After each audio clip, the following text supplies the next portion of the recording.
Assalamualaikum warahmatullahi wabarakatuh. Perkenalkan, nama saya Rizky Ar-Rahman Fatahillah dengan NIM 2022 0510172. Di sini saya akan mengangkat isu terkait peluang Indonesia dalam perang dagang Amerika-Cina.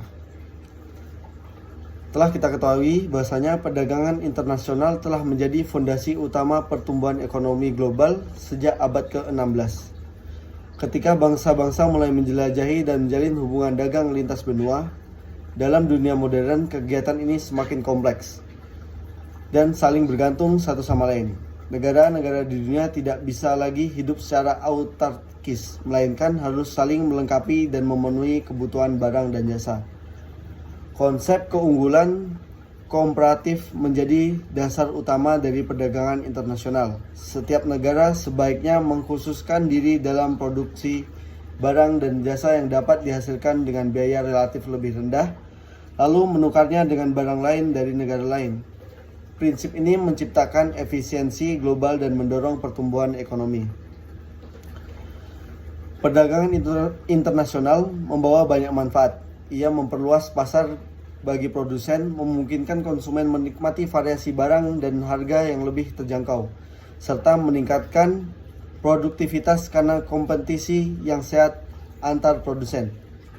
Di sisi lain, keterbukaan perdagangan juga membuat negara rentan terhadap gangguan dari luar, termasuk perubahan kebijakan dagang dari mitra dagangnya.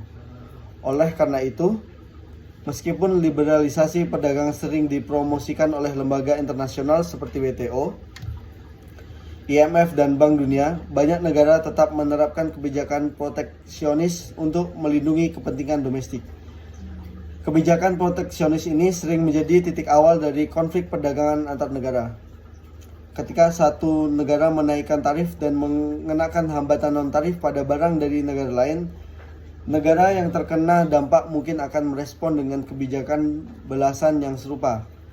Ketegasan ini dapat meningkatkan menjadi perang dagang, yaitu kondisi ketika dua atau lebih negara saling membalas kebijakan dagang yang bersifat restriktif dengan tujuan saling menekan dan melindungi industri dalam negerinya.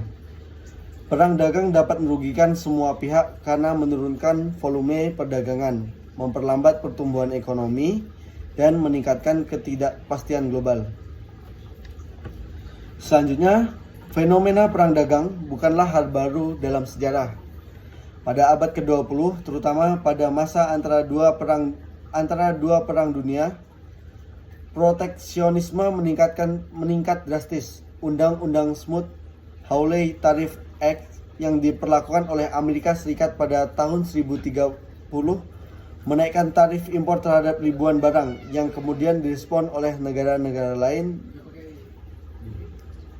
dengan kebijakan serupa. Dampaknya sangat merusak bagi perdagangan global dan memperburuk kondisi selama depresi besar.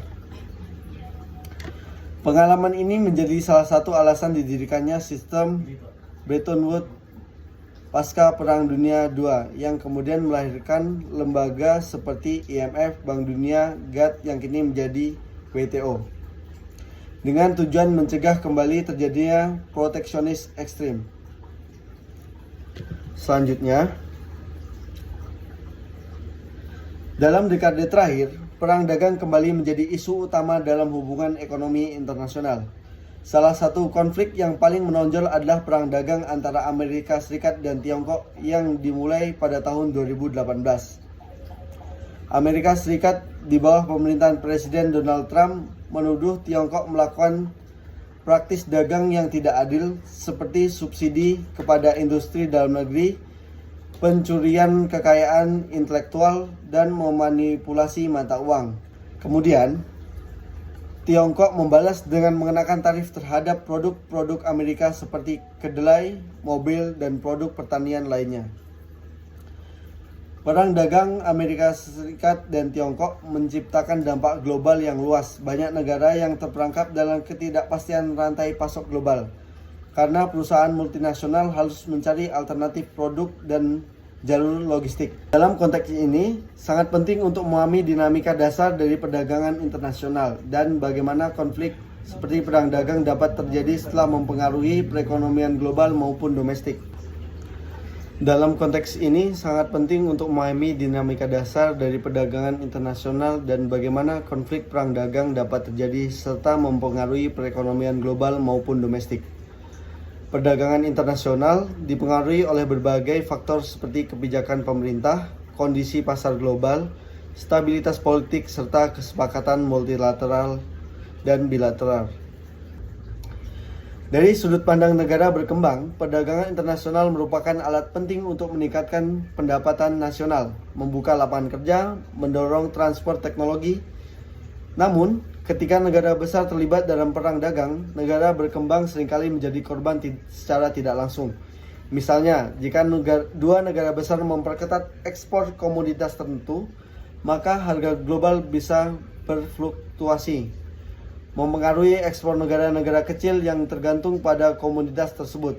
Oleh karena itu, negara berkembang juga harus memiliki strategi adaptif dalam menghadapi dinamika perdagangan global. Perang dagang antara Amerika Serikat dan Tiongkok yang dimulai sejak 2018 telah menciptakan dinamika baru dalam tatanan perdagangan global. Ketegangan ini ditandai dengan saling menerapkan tarif tinggi, telah memaksa banyak perusahaan multinasional untuk merestrukturasi rantai pasok mereka, mencari lokasi produksi alternatif di luar Tiongkok. Dalam konteks ini, Indonesia sebagai ekonomi terbesar di Asia Tenggara memiliki peluang strategis untuk menarik investasi dan meningkatkan ekspor. Namun, realitas dari potensi ini masih menghadapi berbagai tantangan struktural dalam kebijakannya. Data menunjukkan bahwa dampak perang dagang terhadap Indonesia bersifat dualistik. Di satu sisi terdapat peningkatan ekspor ke Amerika Serikat dan Tiongkok, namun ekspor Indonesia ke Tiongkok meningkat dari 27,9 miliar US dollar pada tahun 2019 menjadi 53,7 miliar US dollar pada 2021. Sementara ekspor ke Amerika Serikat naik dari 17,8 miliar US dollar menjadi 25,6 miliar US dollar. Dalam periode yang sama, peningkatan ini terutama didorong oleh permintaan terhadap produk seperti minyak sawit, udang beku, bahan bakar mineral. Namun, peningkatan ekspor ini lebih banyak melayani pasar domestik kedua negara tersebut daripada berkontribusi pada rantai nilai global yang membatasi manfaat jangka panjang bagi Indonesia.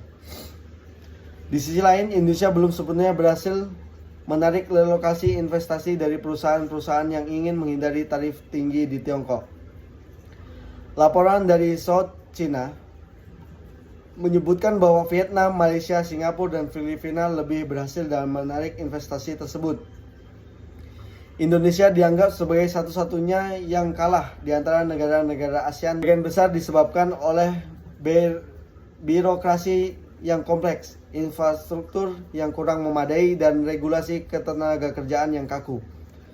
Meskipun demikian, terdapat peluang yang dapat dimanfaatkan oleh Indonesia.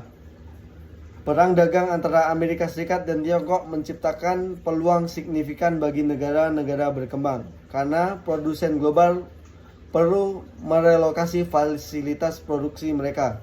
Dari perspektif teori ekonomi perdagangan, keunggulan komparatif dan rantai nilai global terhadap barang-barang Tiongkok memiliki dampak negatif terhadap ekspor Indonesia. Dengan memahami tantangan dan peluang yang ada serta menerapkan kebijakan yang tepat, Indonesia dapat meningkatkan daya saingnya di pasar global dan memperkuat posisinya dalam rantai nilai global. Dengan demikian, kajian mendalam mengenai peluang Indonesia dalam konteks perang dagang Amerika Serikat dan Tiongkok menjadi sangat penting untuk merumuskan kebijakan ekonomi yang adaptif dan proaktif. Selanjutnya terkait rumusan masalah, yaitu di sini ada dua. Yang pertama adalah bagaimana dinamika perang dagang antara Amerika Serikat dan Tiongkok mempengaruhi struktur perdagangan global dan implikasi terhadap perekonomian Indonesia. Yang kedua adalah strategi kebijakan apa yang perlu ditempuh oleh Indonesia untuk memaksimalkan potensi keuntungan dari ketegangan perdagangan antara Amerika Serikat dan Tiongkok. Sekian dari saya. Assalamualaikum warahmatullahi wabarakatuh.